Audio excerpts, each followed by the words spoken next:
I'm excited. Welcome, buildingthefantasy.com. Create, run, and manage the best fantasy leagues possible. Today is the first of many in a video series on sports-specific football, NFL football, American football. A lot of the rest of the world calls football something else. Here, it basically is the NFL, XFL going to... This is about scoring and basics, and basically just looking and getting a feel for what a standard league looks like without many tweaks, and what they're all a little different. Depending on the site you go to, there's not one standard that's exactly the same. So let's jump right in. I am Jason Saltzman with buildingthefantasy.com. And remember, if this is your first time or even your second or third time, hit the subscribe button to get all this great content. There is so much here for you. I've done all the research. I've brought it all here to Building the Fantasy, and there's just everything you need to create, run, and manage the best fantasy leagues you can. And let's go. So I want to start off by giving, I don't think there's not enough of this out there, of the content I'm looking to give you. However, ESPN did a real good job with a recent, I don't want to call it, it's an article, but it's basically a rundown of maybe the very basics of fantasy football. And it's just so pretty. It was very well written. So I took a small portion. You can see the link there, and I can post that in the description. You can find out more there. But anyhow, standard rosters. So first, how scoring in the basics works is important to understand, so you are able to adjust the league to what you think and your league thinks is best. So you need to understand how it generally works, and then from there is when you start making your moves and picking your spots, and what don't you like and what do you like, and what do you think represents a better scale to NFL football to your league. Or maybe you think that a league should be more running back heavy, or more emphasis on your tight end should get some more points. So none of those decisions can be made without knowing the scoring and the basics of how it works. A standard roster size includes 1 quarterback, 2 running backs, 2 wide receivers, 1 tight end, and 1 flex. A standard flex, because there is other options for flex, is either a running back, wide receiver, or tight end of your choice. It adds flexibility to your team to put in there, depending on what that owner's strong suit is. So again, just to reiterate, 1 quarterback, 2 running backs, 2 wide receivers, easy enough, and 1 tight end. So 1, 2, 2, 1, and then you have 1 flex. There's not generally, in these standard leagues, there is a defense/special teams, which is a whole defensive/special teams unit that you're going to get credit for what they do or don't do, and 1 kicker. Again, this is at ESPN. I'm not sure if Yahoo is the same with this exact bench setup, but in ESPN it's 7 bench players. However, the options are nearly limitless. This is where I thought it did a really good job. In an age when there are so many quality quarterbacks, starting 2 quarterbacks in leagues with 10 or fewer teams gives you an extra challenge, because you'll have to dig all the way through the top 20 plus quarterbacks each week. Using a pair of starting quarterbacks is a little problematic in a league of 12 or more, because there is a max of 32 starting NFL quarterbacks each week, and even fewer during bye weeks. These are things that you can't decide, hey, do I want 2 QBs in a league, if you don't know the standard and how the scoring works for a general league as is. So that's why let's move into the yellow. Because the production of kickers is so random, from week to week, many leagues have eschewed having kickers on the roster. I thought that was a great word, and it just proves I didn't write this. And that basically means deliberately avoid. Some leagues like kickers, and there's going to be specifics on all these in Building the Fantasy. That's what I found so beautiful about this. It's like I'd go deep into all these things. This one happens to be about scoring, and it's the first of many, many videos, and we do this. I do this for MLB, NBA, and NFL, all for you, because I love you and I love fantasy football and fantasy sports that much. You can also go to the other direction and add more players. Consider tacking on a couple extra flex spots, or like I was saying, or use 2 tight ends, or 4 wide receivers, or even an offensive player utility, OP, which includes any offensive position, including quarterback. Some people call that a super flex. They're calling it an OP. But so, for instance, there is so many things we can do, and that's what I love about why you're tuning in, is because we're going to go so deep into all these little things. To finish off this little section of what they wrote that I liked, your league doesn't have to limit itself to offensive players either. You can use individual defensive players, which are called IDP. There'll be videos on that. This allows you to use players on both sides of the ball and really test and even increase your all-around football knowledge. And it really does. And it adds, I think IDP makes you watch NFL different, makes you think about the game different, makes you see what players really are making impact on the defensive ends, on the defensive side. Depending how many, if it's 1 IDP per guy or per owner, that's only 10 individual defense, one per, maybe one thing is maybe you can go with, something you can add is 1 defensive end per team, a defensive pass rusher. And so you can't do linebacker or corner or safety, or you can go all in and say, hey, we're going to do 8 IDP. One thing I like to do with individual scoring, again, we won't get too deep into this here, is I like to make those points less. So even if a defensive player has a great game, they're still only getting 4, 5, 6 points versus matching what an offensive player's output is. So it's just a little add-on incentive extra. If your guy can maybe beat out the other player, defensive player, for 2 or 3 points in a close game, that matters. So let's get directly into what the actual ESPN and Yahoo, which are 2 of the more popular sites that you're going to use, what their scoring looks like. So on the left is Yahoo, half a point for a reception. So they are a fractional PPR league, where it's not a full point, it's not 0 points, it's half. Now, if you look at ESPN standard, which of course you can change this, but their standard league is a non-PPR. There is no points awarded, not a half, not a full, not a quarter. There is nothing awarded per reception. So that is your call. Obviously, Yahoo's making their choice and ESPN theirs, and you can go in your settings when you start your league or whenever, and you can change it to be a PPR or non-PPR. I like the half point. I even like a quarter point. It adds a little bit less, but it gives you a little bonus, a little boost, but it's not going to change the whole game. If it's a close game, that quarter point really can matter. If you get 8 catches that boost you by 2 and you win by 7, those little points everywhere matter. So the standard, I'm getting a little lost, but I love it. Every 25 passing yards is 1 point. Each passing TD, 4 points. These are the same on Yahoo and ESPN, although the interceptions are different. It's -1 in Yahoo. On ESPN, it's -2. Again, there's no right or wrong way to do anything. Try saying that twice. Every 10 rushing yards, every 10 receiving yards, a point on both sides. A touchdown, catching, reception touchdown, or a rushing touchdown. 6 points, very standard on both sides. A kick return TD or an offensive fumble return TD, 6 points. You got, it's touchdown 6, catch on. So this is it. On the right side on ESPN, what you're going to see is that they have bonus points at the bottom, which again, feel free to add. It's something extra. It's fun. I warn not to add too many. They just get too many bonus points and you get lost. But how did I get these points? How did I get those points? Why is it getting credit here? ESPN keeps it simple. You get 2 points per rushing or receiving TD of a 40-yard play.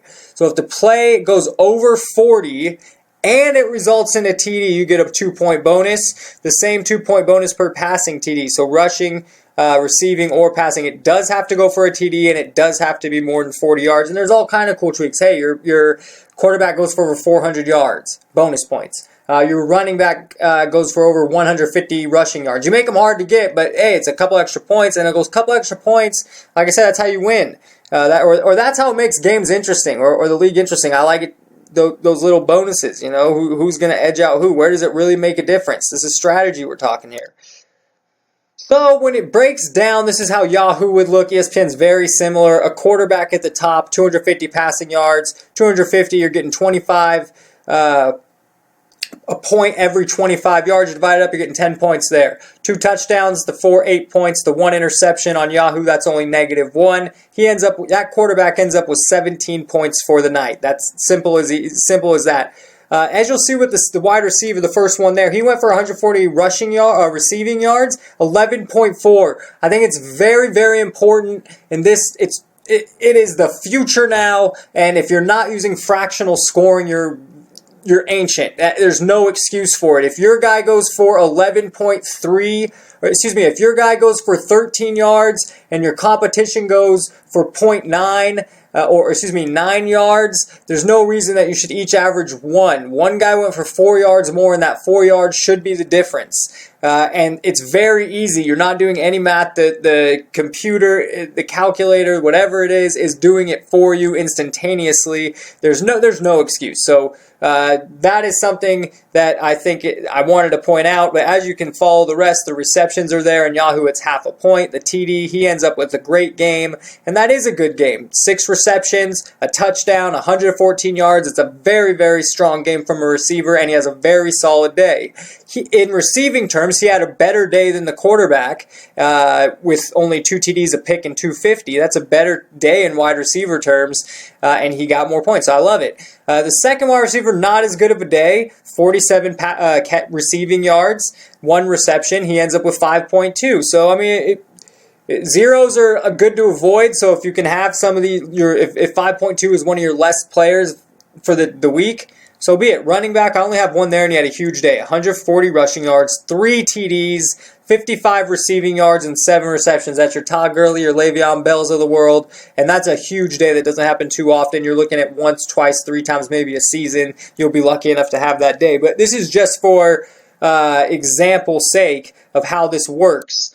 So again, these are my notes up so far into the video on the left. I think interceptions, I like it at 1 point. I like the scoring TD of a throwing touchdown at 4. I've heard in some research and things that some people like passing TDs to be 6 points. I'm not a fan. I don't understand that.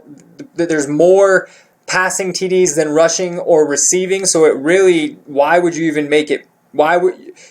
It shouldn't be worth the same because they're going to have more. But when those leagues do that, they generally up the interception penalty to -3 or -4 even. So there's a higher interception penalty. So I just did want to share that out there. But I think a 4 to -1 works well, that ratio. I like the half-point PPR, even like the quarter-point PPR better. There'll be a separate video just on PPR, non-PPR, what's best for you, how to implement it. What works for you? What do you value? What do you like? How high do you want your scores? What emphasis do you want placed on certain things? So there'll be videos basically on all these, breaking it down even further and much more, as you can see there on the right. Keep in mind, all those and many more are going to be specifically just like this dove into, so you can just it's full immersion. It's super fun, and it's great to have in the background in the off season or during the season, or get your brain flowing. So let's keep it going. Not too many bonuses, like I mentioned, can be overkill. The one I have highlighted is fractional points is a must. I truly believe that. I got into a league not too long ago without it, and it was just it's like you go back to a time before a smartphone, which sounds ridiculous, or you go to a time before out without a car. It's like, I know it sounds crazy, but in fantasy terms, it is crazy not to have that. So one more thing I want to point out is another example before we move on of a scoring system here. And so this is Fantasy Pros, and again, it's very similar. But so they do on here. There is the half-point PPR. Let's see if I can get this scroll down here. They have the half-point PPR, -2 for the passing interception and a fumble. Then they get into their field goals and their defense, which we're going to do next. So it's 6 points for a rushing, receiving, 4 for the passing TD. That's very standard. So it's very similar. These are very similar, but they can be done any which way. And as you see, even the major players do it a little different. They have their own way. IDP, you'll see that on the right hand. Next, we're going to go into defense scoring, and IDP is individual defensive players. We're not going to get out of this video, but again, there will be more to come on that. Check that out. So here is the defensive side. You can see it's a whole boatload of stuff on the left. It seems a little overwhelming, but that bottom half is basically just how many points your defense. So if you have the Bills defense and they gave up 5 points in the game, that's not a shutout for 10, but it's a 1 to 6 points allowed, and you're going to get 7 points just for that. ESPN on their defensive side, they don't even offer that. That's not even a thing. How many points your defensive gives up scoring-wise? According to my research and what I found on their website, it's not even how they do their defense anymore. So, again, they are comparable. You get points for a sack. You get points for an interception. You get points for a safety, a fumble recovery. On the left side, Yahoo gives 6 points for a touchdown. On the right side, on special teams or defense, they're giving 3 points. I don't get that on ESPN. That's a TD. That's a huge TD. That's a game changer. Why are you only going to give 3 points? It's very hard to rack up points on defensive also. So they're really, on ESPN, they're really limiting the value of the defense. They don't want that defense to get too many. They're not giving points for how many, if you give a shutout, and they're not giving many points for a touchdown. So you see it laid out there, and again, I move forward. These are the same stats for Yahoo and on top, ESPN on the bottom. 14 points allowed for Yahoo is a point. That's not non-existent in ESPN. The sacks, the fumble recovered, the interceptions, that's what your defensive output is. And if we move on, you'll see the newest note I have is I hate the defensive TDs, only 3 points. I really do. I don't understand it. If you have a defense, I mean, that's half the fun is if your guy goes for a TD on defense, that's a huge moment in your fantasy day. To limit it to 3, it's a 6. Why is every other time, it's very rare and limited and not often. So I don't understand why that's the case. Again, keep in mind there's so many more videos breaking everything down into detail. This is just going over the standard scoring, some of the basics to get a feel, the structure of how the standard leagues work, and from there you can get into all the greater details and what things you'd like to do to add or subtract from your league. So here's how field goals work. They're very similar. Again, there is a little difference. ESPN minuses points for missed field goals. Yahoo does not. I think that's a must. If you miss a 33-yard field goal, you should be penalized for that. If you have that, your kicker should be penalized for missing an easy field goal. I don't know why Yahoo doesn't have it. I think it's very important. And I do like how ESPN has it where if it's closer, it's -2, and if it's further, it's only -1. You get nothing for 50 or plus, because that's a hard field goal to make. It's not a chip shot. For the majority, you're getting 3 points depending how far the field goal is. You see 40 to 49 is 4 points on both sides. 50 plus is 5 points on both sides. The extra points are a full point. 2 points per, yeah. So that is how the kicking is going to work for each side. Again, I do the kickers. They're the same. However, on the Yahoo on top, you are not minusing for the miss 32-yard field goal. On ESPN, they are minusing the 2.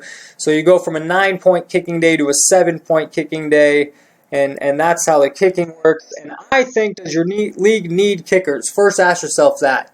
Okay, and there's another video that really goes into kickers. I don't want to get into my thoughts or stance too much. If you do like kickers, a great compromise is kick should be worth half standard points.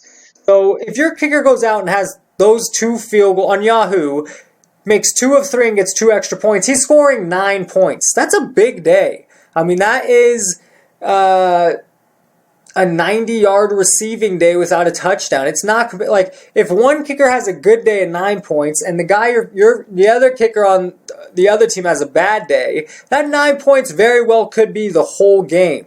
I'm a believer in, just like with the IDP, making it less of value, but keeping it there and a little bonus if you can edge out your opponent. I like that same style with kickers. So if you did this half, it's literally everything's half. So now an extra point, instead of being worth 1, is now worth half a point. And basically you go through and you make everything, you just cut it in half. You make a field goal instead of 3, you make it 1.5. Or a 40 to 49, it's 2 points now. And that way the kicker can't just, a good kicking day, imagine if this guy had 4 field goals. Now all of a sudden you're looking at 17, 18 points off your kicker. And if the other kicker happens to have a poor showing and it's a 15-point swing on kickers who were drafted last. So again, you're getting a little of my feelings. I do think an excellent compromise if you do like kickers is to cut them in half. Cut that value in half. And if you like the full thing and you think, hey man, each side has a kicker, it's fair, it's even, you have the option of which kicker to hold, so be it. Kickers are, the argument I hear from the other side is kickers are part of football, kickers are part of fantasy football, and that's generally the argument I hear from the other side.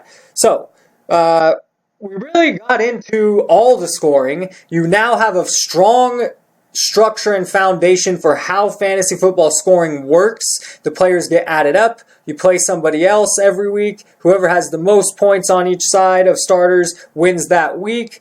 So what to do next? There's a roster option, just like in the beginning of this video. We went through the roster. It'll be more of a deep dive into the roster options and the different things you can do, how many receivers you can add, how that adds depth to your league.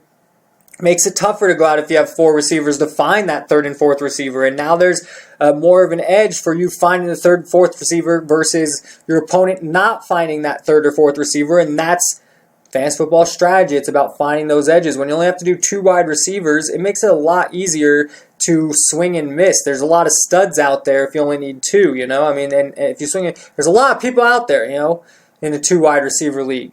However, that works for a lot of people, right? I mean, basic, simple, that is a huge portion of the fantasy football community, and I think it's great for the game. I think it's great for the sport. PPR, non-PPR, we touched it here a little bit in this video. Again, a deep dive on that. More NFL sports specifics such as 2 quarterbacks, kickers, free agency, etc. Jump to the league builds if you're ready for that or interested in that. Go take a look at them. We go together and go through and build a league together. There's many league builds over there for you. It's great. It's clean, and it's going to be your league is going to thank you for it. So again, buildingthefantasy.com. Create, run, manage the best fantasy leagues possible. I am Jason Saltzman. Thank you for tuning in. Make sure you watch the rest. Subscribe, like, give a comment. What does your league do? What would you like to see? What can I answer? What can I do a video on? So leave a comment below. See you next time. Hi guys, Real Life Peter Griffin here. You know what really grinds my gears? A poor constructed fantasy league. Continue to tune in, and thanks for watching BuildingTheFantasy.com.